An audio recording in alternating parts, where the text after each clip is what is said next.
ahora son los desiertos verdes los que nos invaden.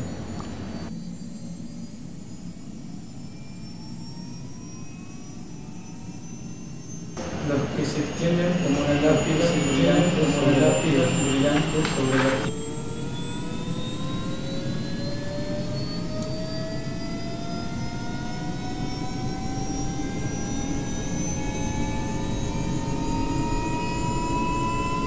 Hay pájaros metálicos que vuelan metálicos.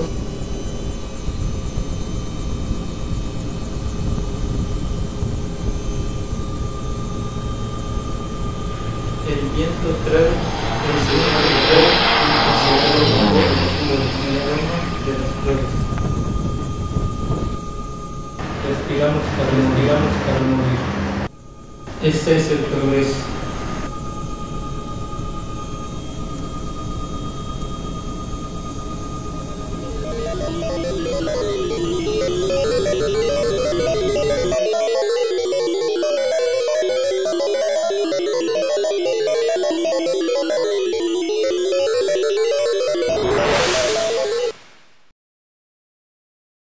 Pero la autorización es del año 96. La autorización es hecha por el entonces secretario de Estado de Agricultura, Felipe Solá. El Secretario de Agricultura firmó la autorización oficial de uso del paquete tecnológico soja transgénica más Roundup, que es glifosato, en el país, y a partir del año 96 uno ve cómo se dispara la producción de soja transgénica y cómo se dispara el uso de agroquímicos. Es mentira que se usan menos agroquímicos que antes. En realidad todos los agroquímicos, por un problema hasta de extensión, han aumentado su uso.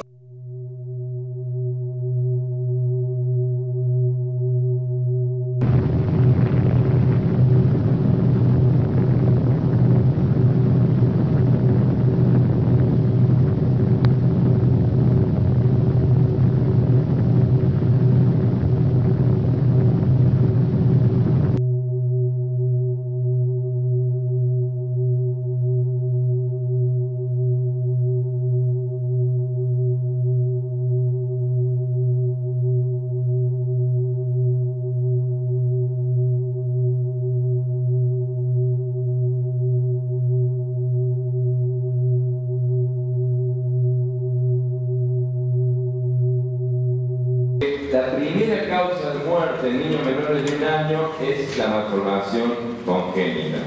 O sea, estamos en el Chaco como si fuera Suecia o Finlandia, donde los niños que mueren son los que tienen malformaciones congénitas porque los demás pueden ser atendidos.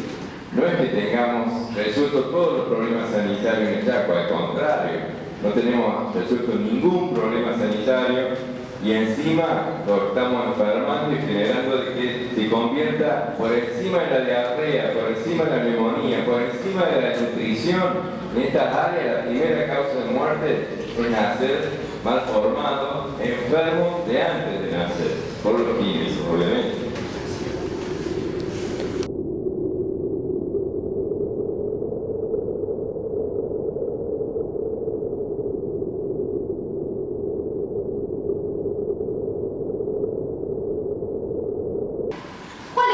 De fondo del capitalismo amigable. No hay ninguna duda, si uno vive en las regiones de la minería o en las regiones de los pueblos fumigados, o si uno analiza los datos, si uno toma los datos del desarrollo argentino, que, digamos, el sector primario es el sector clave en el sistema de acumulación, en el patrón de acumulación actual de Argentina, basado fundamentalmente en un crecimiento exponencial de las exportaciones, donde el proceso que muchos llaman de reprimarización, donde el sector primario, es decir, el sector agrario, el sector minero, el sector petrolero, son básicos, son la clave de este crecimiento de las exportaciones y por lo tanto de este aumento de los ingresos fiscales que permite esta redistribución siempre más, por lo menos a partir de políticas sociales, como puede ser la asignación universal por hijo, y menos en la creación de puestos de trabajo, y cuando es la creación de puestos de trabajo, puestos de trabajo en negro y no en blanco. Le es difícil para las poblaciones urbanas o para las poblaciones en general poder visualizar claramente este fenómeno.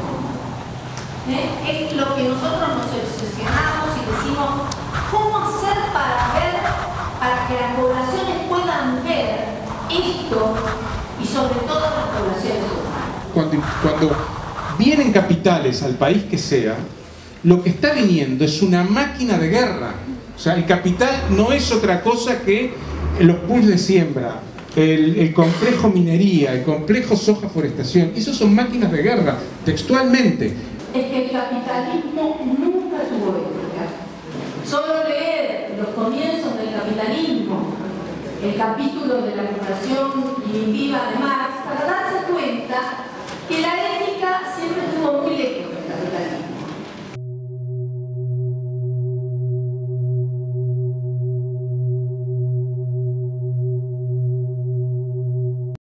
Tenemos la hipótesis de que ha vuelto a asumir algunos de los rasgos ominosos del comienzo del capitalismo.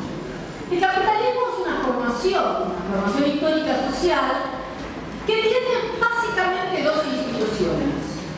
Está montada sobre dos instituciones. Una se llama mercado y es el conjunto de actores económicos que deciden la lógica, las pautas de acumulación, las vidas y las obras del mundo de la sociedad occidental y también de las sociedades no occidentales, porque el capitalismo desde sus comienzos también ha tenido esta vocación expansionista. El capitalismo y expansionismo, imperialismo, son una sola cosa.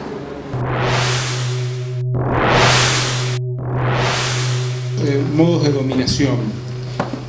Allá por los años 60 probablemente hay un modelo de dominación disciplinario, los lugares de encierro, la familia, la fábrica, la escuela, el psiquiatra, el hospital, etc. Ese capitalismo necesitaba explotar trabajadores y trabajadoras para acumular capital. Esa forma de acumulación a través de la extracción de plusvalía, que se llama acumulación por reproducción ampliada, pero esto es lo de menos el nombre, que es la que estudia Marx en buena parte del Capital, trancó la acumulación de capital, además con toda la rebelión de los pueblos del tercer mundo, etc. Y el capital hace un viraje, abandona los estados de bienestar y progresivamente comprende que el ser humano, que era la fuente de su riqueza porque te explotaban, es un obstáculo para la acumulación.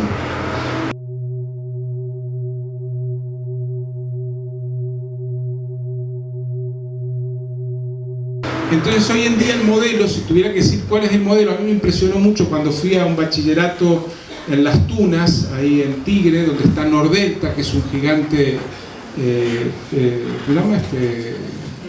country, y hay un muro, me trajo a la memoria el tema de Palestina. Yo creo que el modelo de dominación es ese, Palestina, ¿no? O sea, la gente que no servimos ni para la acumulación del capital, encerrada en muros, ¿verdad? Franja de Gaza, Cisjordania, las ciudades, etc. Y ellos avanzando cada vez más sobre los territorios, ¿verdad? Apropiándose del agua, o sea, los palestinos consumen muy poca agua por día y los israelíes lavan el auto alegremente a manguerazos. Entonces ese es un modelo que nadie lo ha planteado como modelo, pero por la vía de los hechos se va imponiendo. Ya funcionó en Sudáfrica, funciona hoy en Irak y cada vez funciona en una parte de Argentina, ¿verdad? Entonces me parece que es importante entender esto, que una parte importante de la humanidad se ha vuelto no solo superflua, sino un obstáculo para la acumulación de capital. Si uno mira en Colombia, la guerra colombiana, y pone el mapa de los lugares en conflicto, que no solo es con la FARC, es con los pueblos indígenas, con campesinos, etc., coincide exactamente con el mapa de los emprendimientos mineros y de monocultivos, ¿verdad? Ese es el mapa. Hay una fotocopia entre el mapa de la guerra y el mapa de los emprendimientos. Entonces, más allá de los discursos, más allá de los progres, más allá de todo esto, de los que incluso se proclaman revolucionarios como Rafael Correa, hay que entender que el capital hoy, que captura estados para su acumulación, ha entendido que somos un problema. Por eso hoy una parte de la humanidad sería beneficioso que desapareciera para el capital. En Ecuador, hasta hace poco, hay 189 dirigentes y militantes de la CONAI y de Coagunari, del movimiento indígena, acusados de sabotaje y terrorismo por el delito de cortar rutas. O sea, si hoy hay países como la revolución del siglo XXI de Rafael Correa, Ecuador, donde vos cortás una ruta y podés ser encausado por terrorismo. Eso es muy grave. Y mientras tanto se le va dando el agua, la tierra a las grandes mineras. Entonces por eso hablo de acumulación por guerra, y por exterminio y por genocidio.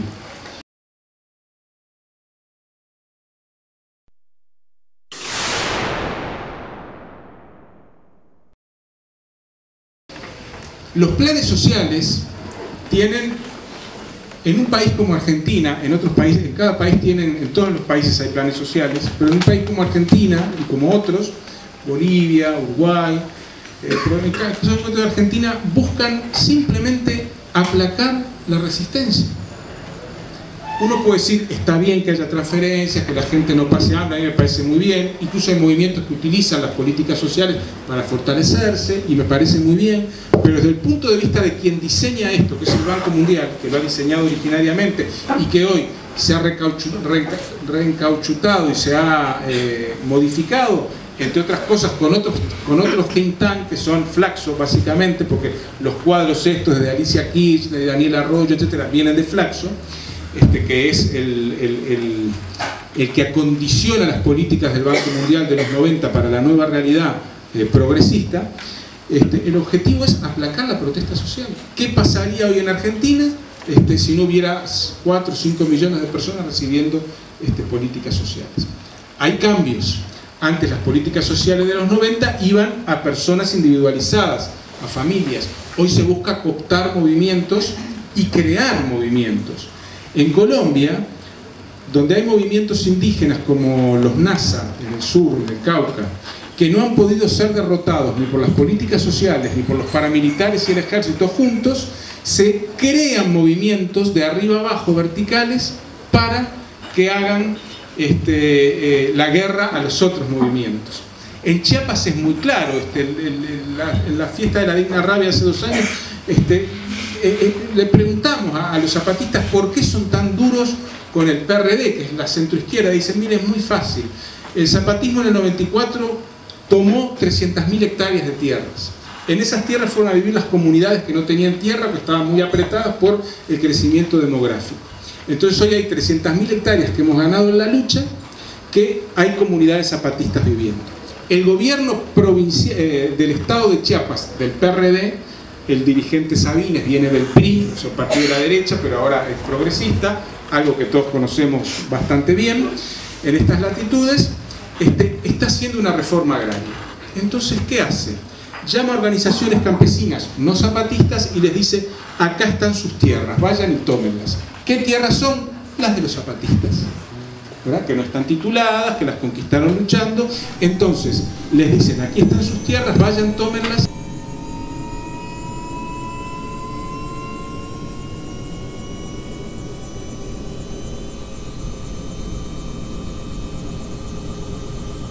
La lógica estatal, que es una lógica territorial, y la lógica del capital, que es una lógica de flujos, son 2 lógicas distintas, pero que confluyen en lo mismo.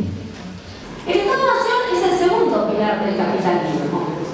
Es aquel que permite, digamos, una forma de organización del poder que es funcional a la acumulación. Con esto quiero decir, por un lado, que tenemos que tener presente que estamos frente al accionar de un sistema que siempre fue violento, que siempre fue saqueador y que no tiene ética.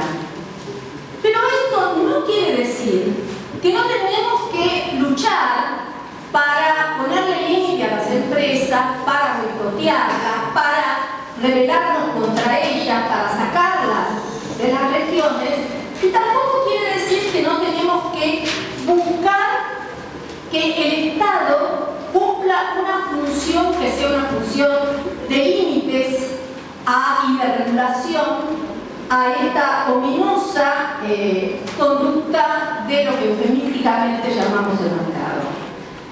Si el Estado siempre fue una institución y una construcción que se genera con una violencia fundacional, el solo hecho de marcar la unidad territorial supone marcar una adentro y una afuera, y supone decir quiénes están adentro y quiénes están afuera.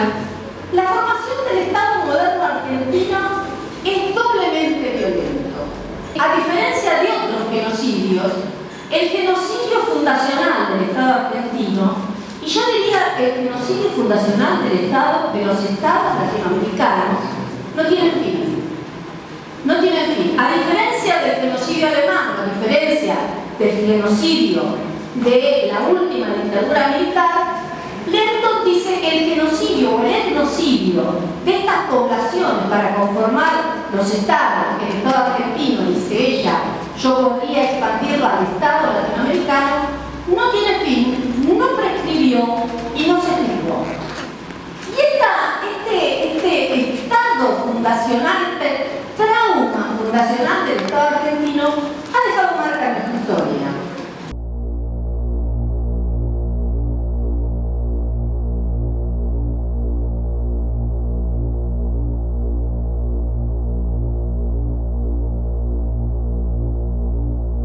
Del genocidio constituyente, es decir, que el Estado Nacional Argentino, como tantos otros, se consolida y se organiza a través de la perpetración de un genocidio.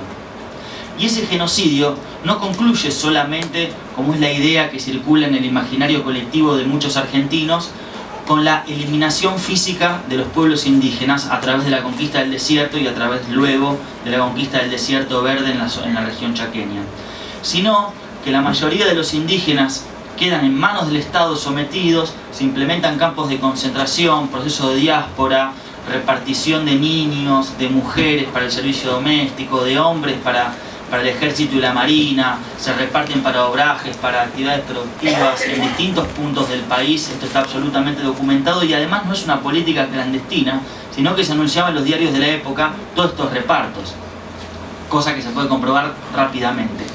Con lo cual ese genocidio, la idea es que durante mucho tiempo se denominó como una celebración de la civilización y luego otras corrientes historiográficas lo han marcado como un genocidio, pero a la vez han derivado su conclusión en la misma que lo hacía la teoría celebratoria de la cuestión. Quiero decir, decían esto fue un genocidio y por eso no hay indígenas en la Argentina. Es decir, dos teorías que habla una desde la celebración y la otra desde la crítica terminaban avalando la idea de que no hay indígenas en la Argentina.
¡Alguien arma! ¡Quítale el arma! ¡Quítale el arma!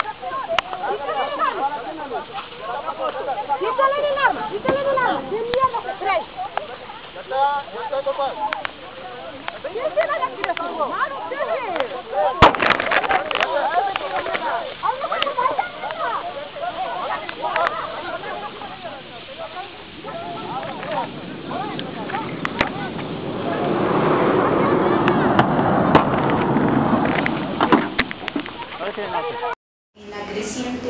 actividad de grupos armados particulares que hostigan a las familias campesinas y en general actúan conjuntamente con fuerzas de seguridad gubernamentales en el desalojo de las mismas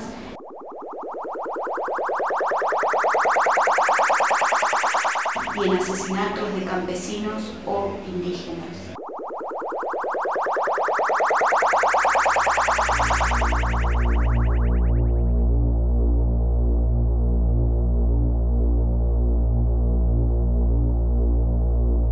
Ahí está. ¿Eso significa un impacto cada uno? Claro, impacto. Municiones son, municiones.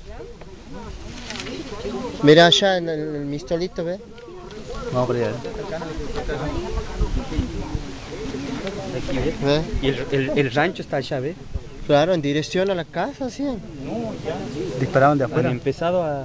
De ahí. Parece, han rodeado el rancho de allá, sobre el canal. Y después ya el tipo se mete con la camioneta y empieza a disparar. Ya, visto conozco el Los tacos. En el campo argentino puede observarse que la violencia ha ido asumiendo distintos formatos y que actualmente, en tiempos del despliegue de los agronegocios,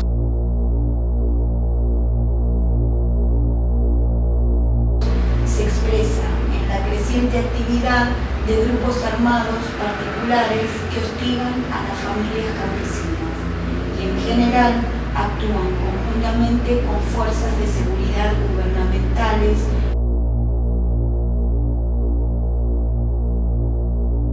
en el desalojo de las mismas y en asesinatos de campesinos o indígenas.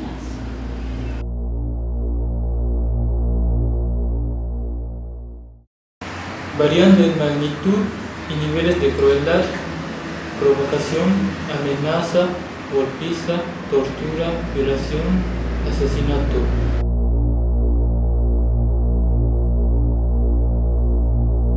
Frente a familias y comunidades que no quieren abandonar sus lugares. Creciente aumento en la magnitud de los indicadores de la violencia, solo visibilizados a partir de la presencia de organizaciones que los resisten y denuncian. Yo soy Cristina, soy de Mocase, Vía Campesina, y también pertenezco al Movimiento Nacional Campesino Indígena. Sí, lo de Cristian, por ahí queríamos aclarar lo que salía en los diarios, ¿no? En Telam y en otros más, que decían que la muerte de Cristian ha sido por una riña. Nada que ver eso. Al hermano lo han matado directamente en la casa, yendo así a sangre fría, de un tiro en la pierna, y al otro compañero también que estaba herido. Así como Cristian, hay muchos más que han caído.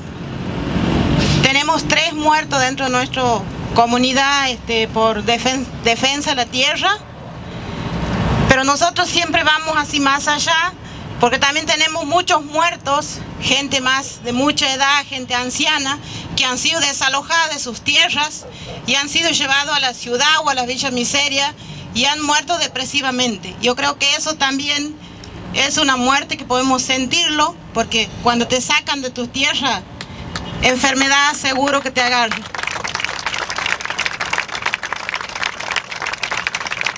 Y aquí el culpable de todo esto, lo que ha pasado, es el gobierno de Santiago del Estero junto a los 3 poderes de Santiago, porque con todos hace 20 años que venimos nosotros denunciando todo el atropello que tenemos por el tema del desmonte, las contaminaciones, y todos hacen oídos sordos. Pero con esta muerte de Cristian, nosotros decimos, Cristian ha derramado sangre, pero esa sangre llegará todo el territorio y se descubrirán muchas cosas en Santiago del Estero.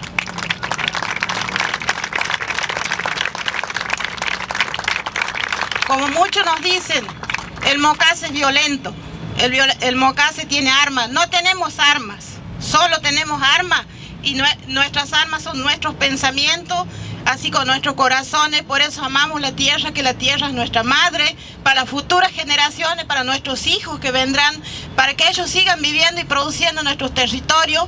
No queremos tierra, queremos que nos reconozcan nuestros territorios ancestralmente que nos han quitado, nos han robado.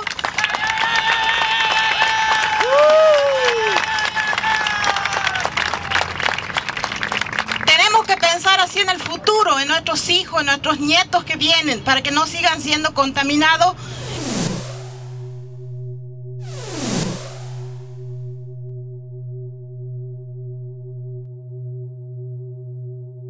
La conflictividad, así como en la década del 90 estaba pasando por los sectores urbanos, de la mano de grupos desocupados, sindicatos, fábricas recuperadas, la conflictividad en esa época pasaba por ser incorporado al mercado de trabajo. En cambio ahora, desde hace un par de años, al menos en Argentina y creo también que en el resto de Latinoamérica, la mayor conflictividad se trasladó al sector rural, donde ya no está en disputa la mayor rentabilidad o ser incorporado al mercado de trabajo.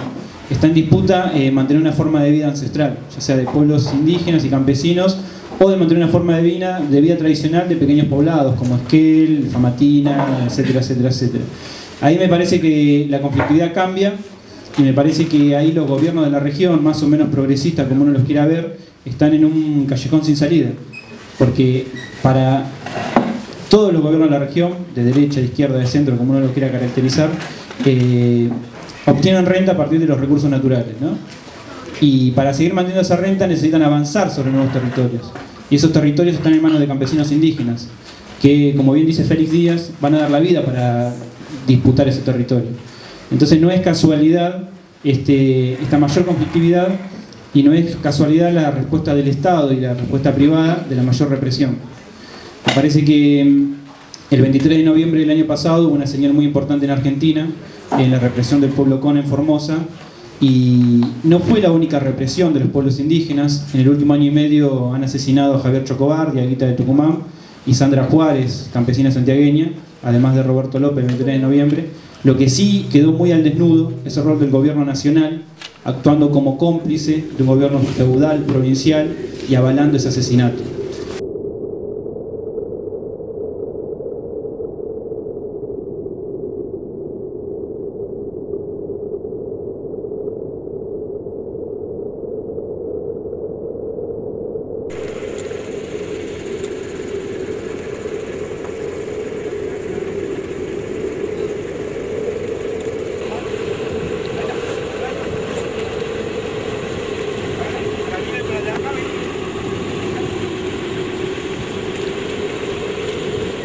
Primero, el escudo viene empuñado acá, va. Ahí no va.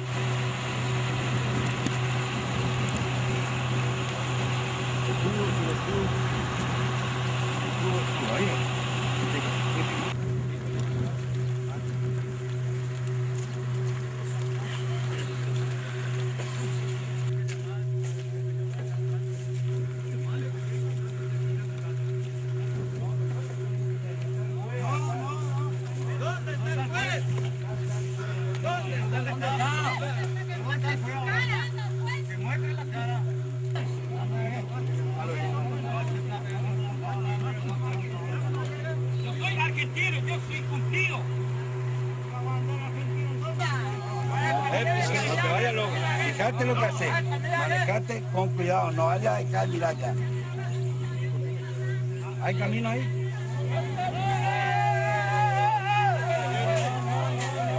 Ahí no se puede. Hay camino acá ahí. Es competencia federal, amigo.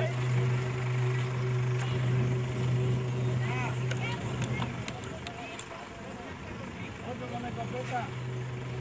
Otro. ¡Dale, no!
9 de noviembre yo fui detenida en ese día.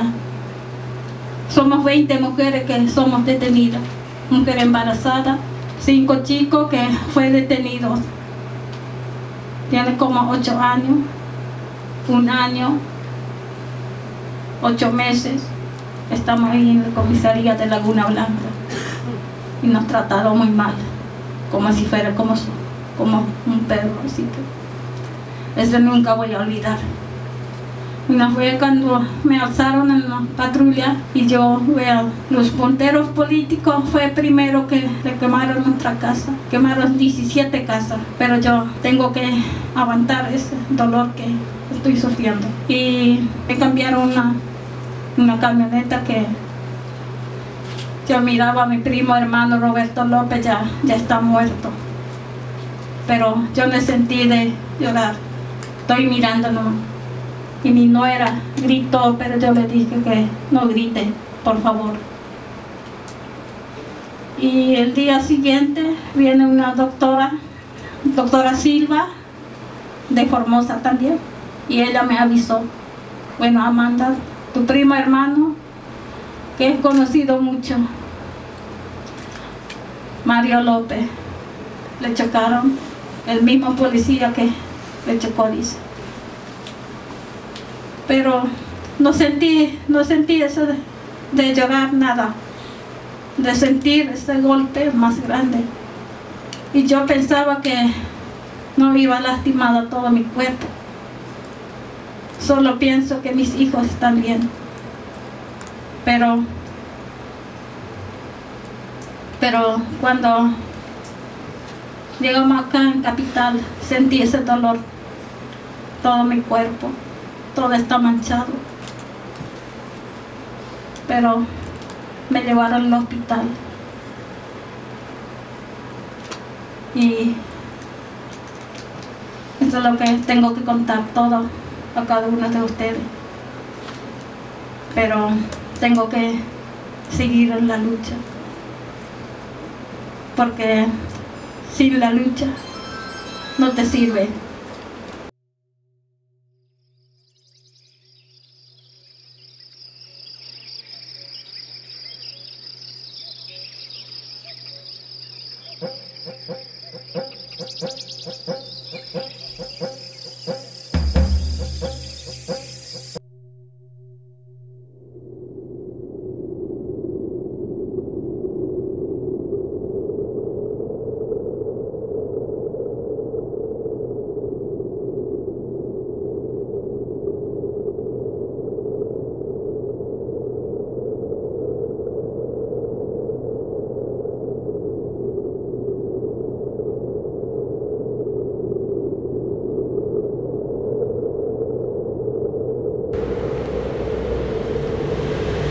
El genocidio actual de los pueblos indígenas se produce por omisión, dejando que se mueran siendo de cuenta que son invisibles.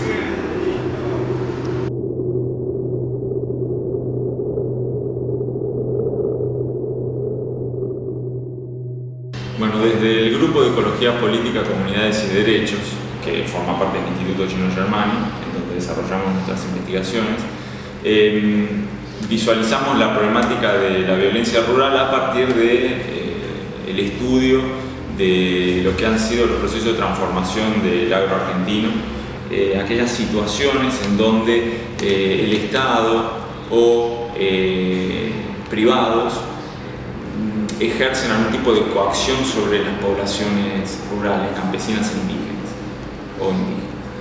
En cuanto a los mecanismos concretos, bueno, son múltiples. Lo que empezamos a registrar es, por un lado, la presencia de fuerzas militares en áreas rurales como Gendarmería, que luego eso cambiaría, pero eso es en su momento eso fue un cambio en cómo estaba actuando antes el Estado con la policía rural en las áreas, ¿no? O las policías comunales. Ahí hay como un primer elemento a distinguir.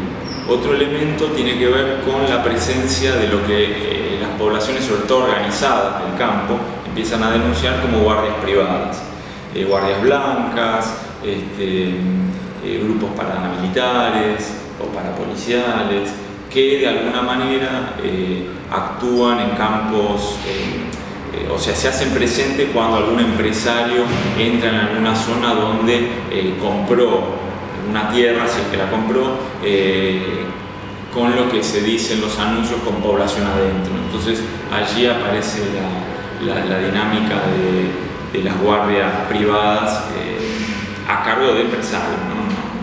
Otro elemento es también las provincias, en algunos casos empiezan a estructurar grupos especiales. En el caso de Santiago del Estero es el GETOAR, que empiezan a actuar en áreas rurales, sobre todo en operativo de desalojo. En el caso de Santiago quedó muy patente la participación de estos grupos, por ejemplo en operativos nocturnos. Eso fue denunciado incluso por organizaciones campesinas. Entonces ahí también hay otro elemento que empieza como a distinguir los procesos de coacción en áreas rurales en Argentina. Otro caso es lo que empieza a ser denunciado por las poblaciones, ya es directamente la coacción sobre los cuerpos.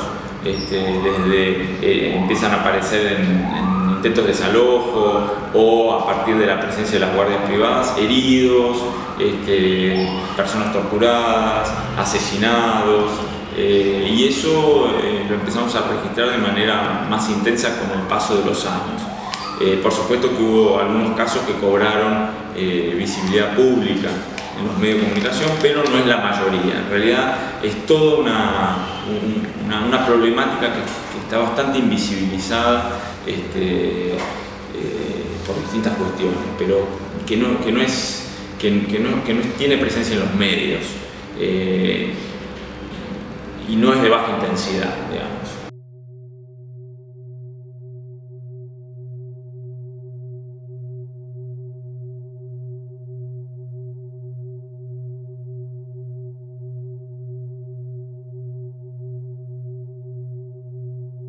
Sí forma parte de lo que nosotros decimos un dispositivo de poder, una intencionalidad en cuanto a la lógica del agronegocio de operar a través de la violencia para el control efectivo de territorios que no controlan o no controlaban. Y esto es otro punto que explica por qué se da mayormente en áreas de las llamadas región extrapampeana con respecto a la región pampeana.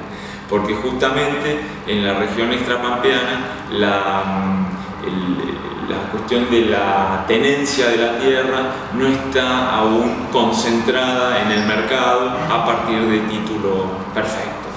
Hay una gama de formas de tenencia, se le dice precarias, pero que se basan también en el derecho consuetudinario o histórico tradicional de las poblaciones, y ese es el derecho que el agronegocio debe vulnerar para tener presencia en esos lugares. Y la manera, como no es legal, o también es una violencia legal e ilegal que pivotea según la situación. O sea, las zonas más calientes son las zonas donde hay mayor, no necesariamente son las que se conocen como las zonas más calientes. O sea, las que se llegan a conocer y no quedan en el silencio y en el anonimato es porque hay organizaciones capaces de denunciarlas. Pero está ocurriendo en Salta, está ocurriendo en Santiago del Estero, está ocurriendo en Chaco, allí es donde entendemos que se da con mayor intensidad. Sin embargo, en Formosa también, ahí también hay que jugar la presencia de una organización fuerte y la presencia de gobiernos provinciales que, aliados o no con el actual gobierno, reprimen. O sea, quizás algunos hablan de que hay gobiernos provinciales que hacen el trabajo sucio que el gobierno nacional se niega a hacer, pero finalmente gran parte de los gobiernos provinciales de oposición o articulados al proyecto nacional actual, en ambos casos llevan adelante el proceso de represión a las poblaciones rurales y agrarias. Misiones también, en provincias como Mendoza también, bueno, en Tucumán, Jujuy, sí, en tanto las provincias del NEA del NOA como allí donde hay, nosotros entendemos que en todo caso lo que explica la zona caliente en términos de violencia es donde hay poblaciones, presencia de población campesina indígena organizada y que detenta el control de algún recurso natural que hoy es requerido por la lógica de acumulación del agronegocio o de lo que se dice el modelo extractivo, porque también es verdad que la problemática del agua en algunas zonas de las provincias cordilleranas tiene que ver con la contaminación minera y no con la contaminación del agronegocio o los procesos de apropiación de tierra del agronegocio, pero entendemos que es parte de esto que se le dice el modelo extractivista o neodesarrollista extractivista.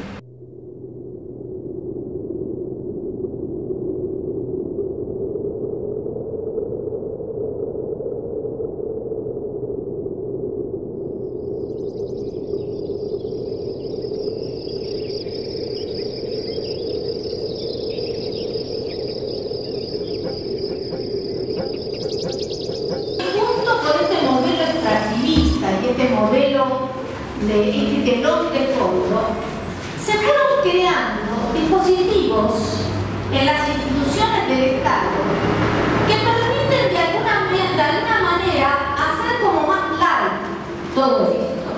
Yo voy a enumerar esas instituciones del Estado que tienen las responsabilidades políticas de invisibilizar las consecuencias del telón de fondo.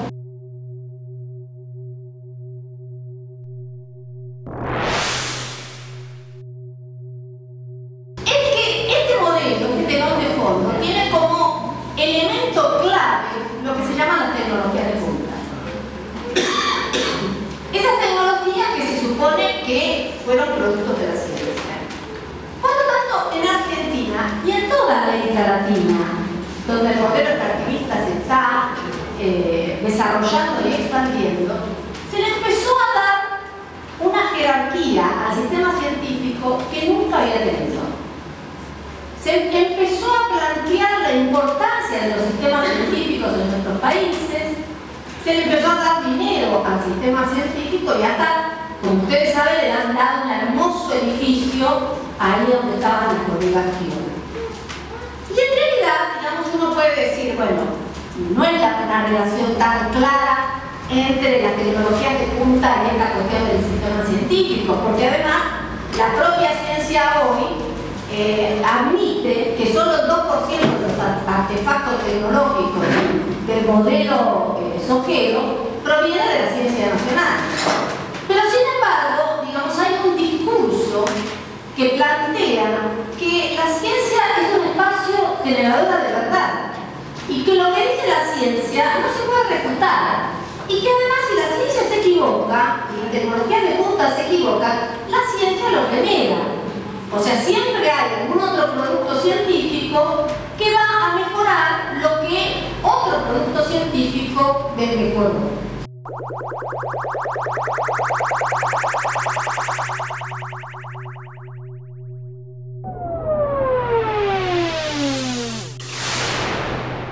La ley ambiental que dice que establece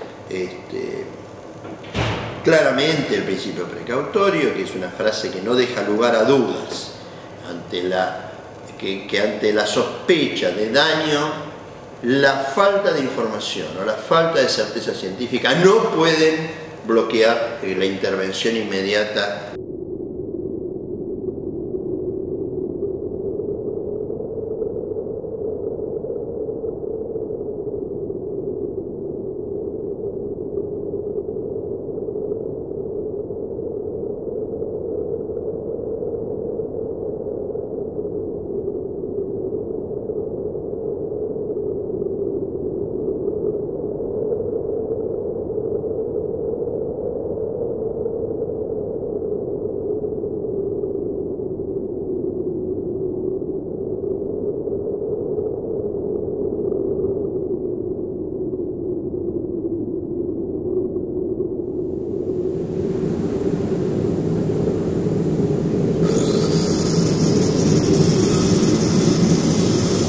De hecho, yo podría, así como digo esto, podría decir que el Ministerio de Ciencia y Tecnología en este momento está preparando el terreno para que los científicos no puedan hacer esto. O sea, para que los científicos, no haya científicos que hagan lo que hice yo en el año 2009. De hecho está haciendo circular una especie de recomendaciones éticas para los científicos que una vez aprobadas y resueltas como ciertas se girará a las instituciones. Las instituciones que tienen científicos son el INTA, el INTI, el CONICET, etcétera, que son instituciones de ejecución y promoción, y que serán adoptadas esas recomendaciones. No se habla de normas, se habla de recomendaciones. Cuando uno adopta una serie de recomendaciones que se llama bases éticas, vaya a saber qué, y responsables de la actividad científica, en el futuro uno puede presumir que esas instituciones hará que sus integrantes, en la relación con sus integrantes, es decir, con los técnicos, los tecnólogos, los científicos, adhieran a esas recomendaciones. En el momento que una persona como yo adhiere a esas recomendaciones, me hago cargo que el artículo 5 y 6 me pone prevenciones para aplicar el principio precautorio.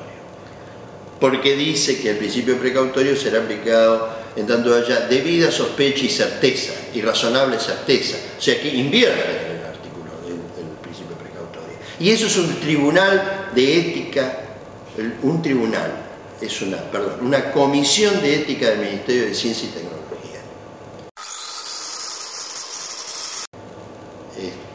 Y esto parecería ser que está naturalizado, es como la banalización del mal. Se ve tanto, ¿no?, que entonces de pronto se banaliza. No, el daño está por afuera de la ciencia. El daño, cuando estas cosas impactan a la humanidad o al medio ambiente, no es la ciencia el primero que detecta. Es raro que la ciencia diga, si usted... No, en realidad el primero que detecta es el insecto en la planta, es aparición de nuevas enfermedades o incremento de determinadas enfermedades crónicas y agudas. El primero que lo detecta es el medio ambiente, y entre ellos la salud humana.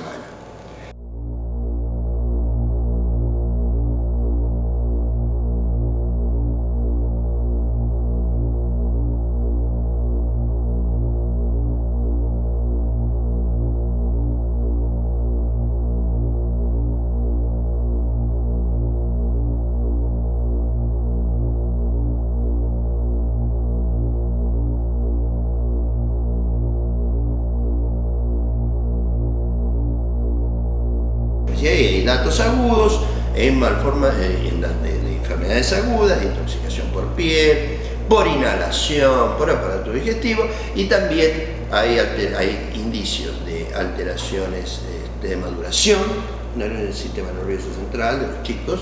Esto empieza a ser una cosa que la gente comenta todo el tiempo. Hay aumento de leucemias en los pueblos, hay aumento de cáncer y hay aumento de malformaciones. Existe para mi opinión la sospecha de daño. Entonces, lo que corresponde es verificar con estudios epidemiológicos. Y el paso siguiente es cómo salimos de este atolladero. Es decir, cómo dejamos de usar los agroquímicos o los agrotóxicos de la manera que lo estamos usando. Esas formas de producción, que además tienen características tecnológicas desde el punto de vista agronómico, digamos. Usan determinadas tecnologías biológicas con determinados químicos y determinados tipos de modos de sembrar, ¿no?, como la siembra directa, y modos de cosechar. O sea, que son tecnologías altamente tecnificadas de una producción rápida, extensiva, de alta rentabilidad y sin mano de obra. Entonces el control del territorio es necesario no solamente para aumentar la superficie, sino también implica desplazar poblaciones. Y las poblaciones algunas poblaciones se desplazan, otras poblaciones no se desplazan, arriendan. O sea, algunos venden y otros arriendan. En el caso de los pueblos originarios, por una cuestión cultural, parecería ser que no les queda otro remedio que echarlos, o reprimirlos, o criminalizarlos. El problema es el modelo capitalista, el modelo de acumulación. El modelo de acumulación que ha transformado, por último, no le quedaba otra cosa que transformar. El último paso era transformar el alimento en mercadería. Ya lo había hecho con otros recursos. Pero ahora el alimento, y quizá más que otros recursos, el alimento es un sistema de control. y de apropiación de los cuerpos. Yo creo que es un modelo de control y de apropiación de los cuerpos del hombre. Un momento muy particular del sistema agroalimentario y agroindustrial regido por el agronegocio, esto quiere decir por un conjunto de grandes grupos internacionales que controlan las cadenas de procesamiento, producción, distribución, con una fuerte orientación a los mercados internacionales. El sistema agroalimentario global es la aspiración mayor del agronegocio, engordar el control del alimento en ese sistema agroalimentario global, que hasta muy pocos años atrás solo explicaba menos del 5% de lo que la humanidad se alimentaba. Estaba explicada por la lógica del sistema agroalimentario global. O sea que era casi mínima su importancia. Sin embargo, eso es creciente. Y a medida que es creciente la organización de la alimentación planetaria por el agronegocio, es creciente el aumento del precio de los alimentos. Van como parejo, es decir, a medida que las transnacionales controlan la producción agroalimentaria, los precios de los alimentos aumentan, dejando ahí sí ya no solo a las poblaciones rurales sin su tierra, sino a las poblaciones urbanas sin el alimento. En Argentina tenés, por ejemplo, las grandes exportadoras, desde Bunge hasta Dreyfus, pasando por la local AGD, Aceitera General Dehesa, originaria de Córdoba, que ahora también controla ferrocarriles. Es ese tipo de actores que controlan sobre todo la etapa de exportación, acopio de exportación y procesamiento también. Por ejemplo, la Bunge en ese sentido es un ejemplo de toda la cadena de producción de soja, procesamiento y exportación. Pero por detrás de ellos también tenés la famosa Monsanto. Trabajo en el campo desde que nací y siempre uso Roundup Ultramax.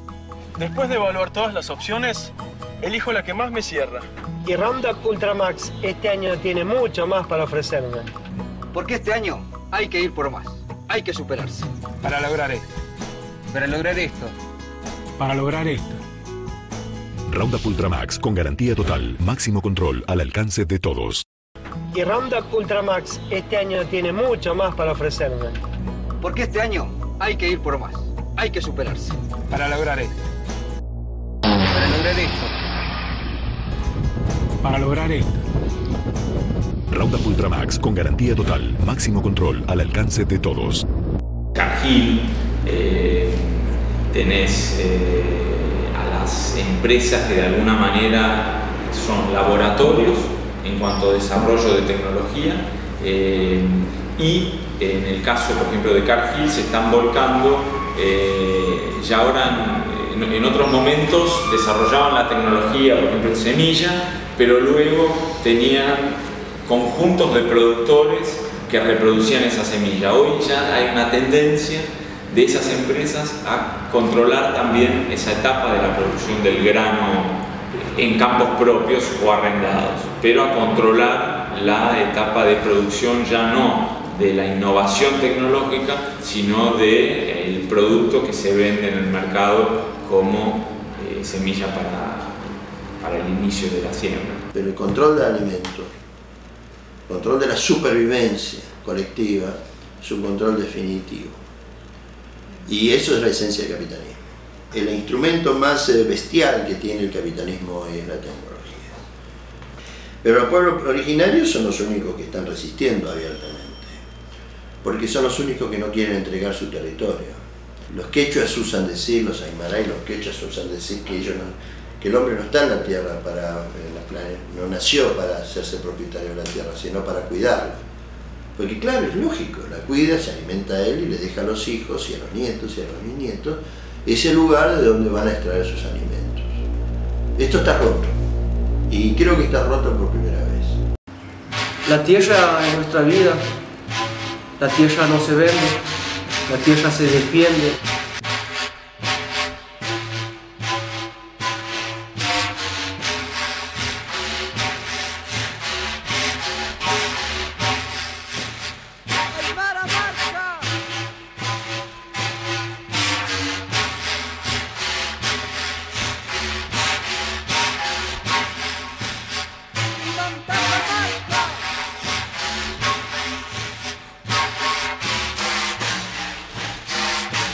Yo creo que este es el momento de romper ese silencio que nos han enseñado. No podemos sostener este modelo, tenemos que ir a volver nuestra cultura, a rescatar lo nuestro y volver a nuestros valores para que seamos los indígenas que éramos antes y que podemos demostrar nuestra capacidad, y yo creo que somos capaces de hacerlo.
y está dentro nuestro por siempre. Se hace vida con el sol y en la Pachamama florecer. Se hace vida con el sol. La República Argentina existen muchos pueblos que ni siquiera sabemos dónde están, pero sabemos y lo sentimos. Nosotros no fuimos a la universidad para aprender a leer. Tampoco no queremos que nos digan lo que tenemos que hacer, porque hay muchas cosas que no sabemos, pero queremos aprender. Queremos esa libertad que tanto anhelamos, para que en el día de mañana podamos dejar a nuestros hijos un mundo mejor, sin contaminación, para que el futuro pueda tener una vida larga, para que no puedan sufrir inundaciones, sequías, terremotos, porque este es el producto de la extracción de los recursos naturales incontrolables. Jayaya, Marichihue, Jaldenach, Causach, Anamiagat. Nos propongo, es decir, nombrar nuevamente y a la vez traer de la memoria de los ancestros de esta tierra el nombre de Abya Yala, el nombre de Abya Yala. Así se llamaba América antes de la conquista. No hacía referencia a un individuo, hacía referencia a nuestra simiente, a la simiente de la que nacemos y en donde caminamos todos los humanos de todas las épocas. Abya Yala, tierra que vive, tierra madura, tierra que lucha, tierra viva, tierra que grita, tierra que lucha.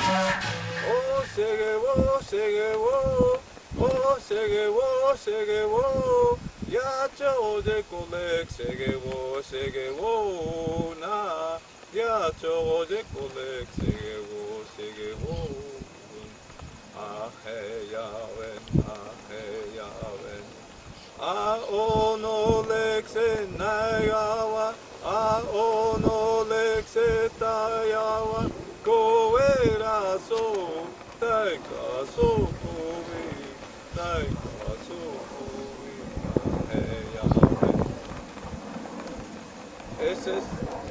el mensaje de partida.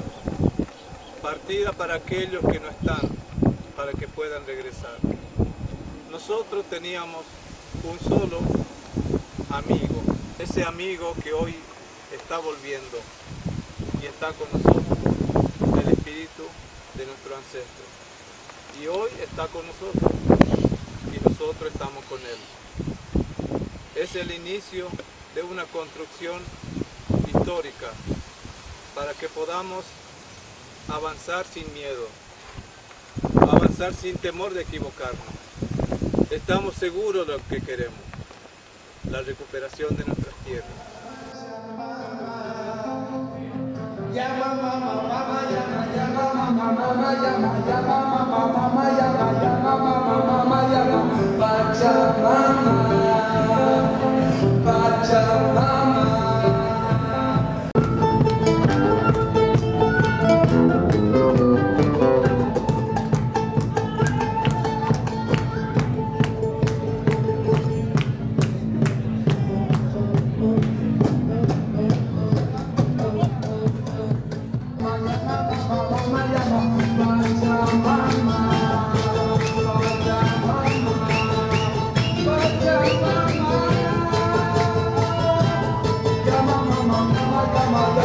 Mama,